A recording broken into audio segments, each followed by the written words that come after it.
morning to all. Today we will learn how to do the उष्टासन.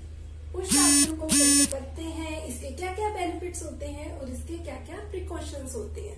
तो इससे पहले हमें ये पता होना चाहिए कि उष्टासन को उष्टासन क्यों कहते हैं. उष्टासन जो है वो उष्ट और आसन से मिलकर बना है. उष्ट एक संस्कृत का शब्द है जिसका अर्थ होता है ऊंट और आसन का अर्थ होता है मुद्रा. तो इस आसन में हमारे जो शरीर है उसकी स्थिति ऊंट के समान हो जाती है, इसलिए इसे उष्टासन कहा जाता है. इंग्लिश में इसे कैमल पोज भी कहा जाता है. ये आसन जो है हमारे शरीर को लचीला बनाता है.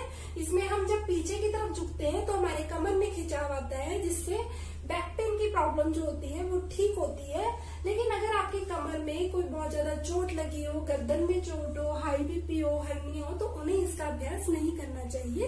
तो अब हम देखेंगे कि उष्टासन को करते कैसे हैं. उष्टासन को करने के लिए सबसे पहले हम वज्रासन में बैठेंगे.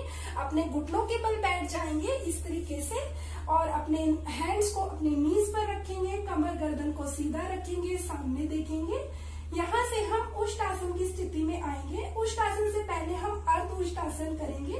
तो अपने घुटनों के बल खड़े हो जाएंगे, अपने दोनों हाथों को अपनी कमर पे रखेंगे और अपने हिप्स को आगे की तरफ इस तरीके से पुश करेंगे और पीछे की तरफ देखेंगे. ये अर्ध उष्टासन की स्थिति है. इसमें आप स्टार्टिंग में अपने नीज को हल्का सा खोल सकते हो, क्योंकि जब हम अपने नीज को बंद करके इसका अभ्यास करते हैं तो हमारी कमर में बहुत ज्यादा खिंचाव आ जाता है. तो धीरे धीरे हम इसका अभ्यास करते हुए अपने नीज को क्लोज करने का अभ्यास करते हैं. तो सबसे पहले हम अर्ध उष्टासन में इस तरीके से पीछे देखेंगे और फिर धीरे धीरे अपने राइट हैंड को राइट हील पर रख देंगे और अपने लेफ्ट हैंड को लेफ्ट हील पर रख देंगे और पीछे की तरफ देखेंगे और इस पोजीशन में रुकने का प्रयास करेंगे और फिर धीरे धीरे अपने हाथों को वापस ले आएंगे और वज्रासन में वापस आएंगे. वज्रासन में वापस आने के बाद हम आगे झुकने का अभ्यास करेंगे और शशांक आसन करेंगे. इस तरीके से नीचे की तरफ देखेंगे. जब भी हम कोई पीछे झुकने का अभ्यास करते हैं तो उसके बाद हमें आगे झुकने का अभ्यास करना चाहिए, यानी बैकवर्ड बेंडिंग के बाद हम फॉरवर्ड बेंडिंग करते हैं ताकि हमारी बॉडी में बैलेंस आ जाए. तो अब हम देखेंगे कि उष्टासन के क्या क्या बेनिफिट्स है, इसको करने से हमें क्या क्या लाभ मिलता है. जब हम उष्टासन करते हैं तो हम पीछे की तरफ झुकते हैं जिससे हमारे जितने भी इंटरनल ऑर्गन्स हैं उन सब में खिंचाव होता है और प्रॉपर ब्लड सर्कुलेशन की सप्लाई होती है. तो एक अकेले उष्टासन से हमें बहुत सारे बेनिफिट्स मिलते हैं.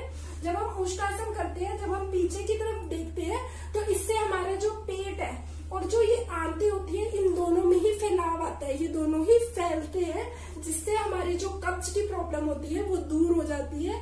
इसी तरीके से जब हम पीछे देखते हैं तो जो हमारा रिप्रोडक्टिव सिस्टम होता है वो भी, उसमें भी एक खिंचाव पैदा होता है. तो प्रजनन प्रणाली के लिए भी ये बहुत फायदेमंद है, पाचन के लिए भी फायदेमंद है, प्रजनन प्रणाली के लिए भी फायदेमंद है. पीछे मुड़ने की क्रिया में जो रीढ़ की हड्डी है, जो हमारा बैकबोन है, इसमें बहुत अच्छा खिंचाव आता है जिससे पीठ दर्द से हमें मुक्ति मिलती है. इसके अलावा जब गर्दन के क्षेत्रों के अंगों को भी पूरी तरह से, जब हम पीछे की तरफ देखते हैं तो हमारा जो गर्दन है इसके सभी अंगों को पूरी तरह से खिंचाव मिलता है जिससे जो थायराइड ग्रंथि होती है वो नियमित होती है. इसके अलावा जब हम पीछे देख रहे हैं तो हमारा जो हार्ट होता है वो भी, उसमें भी एक फैलाव होता है जिससे प्रॉपर ब्लड सर्कुलेशन जो होता है वो प्रॉपर हो जाता है, प्रॉपर ब्लड की सप्लाई होती है जिससे कभी भी हमें, अगर हम इसकी रेगुलर प्रैक्टिस करते हैं तो कभी भी हार्ट ब्लॉकेज की जो प्रॉब्लम है वो नहीं आती. तो जो लोग रेगुलर उष्टासन का अभ्यास करते हैं उन्हें कभी भी हार्ट अटैक की प्रॉब्लम नहीं आ सकती. अब इसके क्या क्या प्रिकॉशंस है. जब हम पीछे की तरफ झुक रहे हैं तो हमारे कमर पे खिंचाव आ रहा है, तो अगर ऑलरेडी किसी को चोट लगी है तो उसे इसका अभ्यास नहीं करना चाहिए. इसी तरीके से हमारे गर्दन पे भी खिंचाव होता है, तो अगर आपकी गर्दन में चोट लगी है तब भी आपको इसका अभ्यास नहीं करना चाहिए. इससे हमारा जो हार्ट होता है उसमें भी जो है खिंचाव पैदा होता है एक. तो इसलिए अगर आपको हार्ट की प्रॉब्लम है तब भी हमें इसका अभ्यास जो है वो नहीं करना चाहिए. हर्निया से ग्रस्त व्यक्तियों को भी इसका अभ्यास नहीं करना चाहिए. अगर किसी का थायराइड बहुत ज्यादा एक्सट्रीम लेवल पे बढ़ा हुआ है, वैसे तो ये थायराइड ग्रंथि को नियमित करता है, लेकिन अगर थायराइड ग्लैंड जो है वो, थायराइड किसी का बहुत ज्यादा बढ़ा हुआ है तब भी इसका अभ्यास नहीं करना चाहिए. Thank you.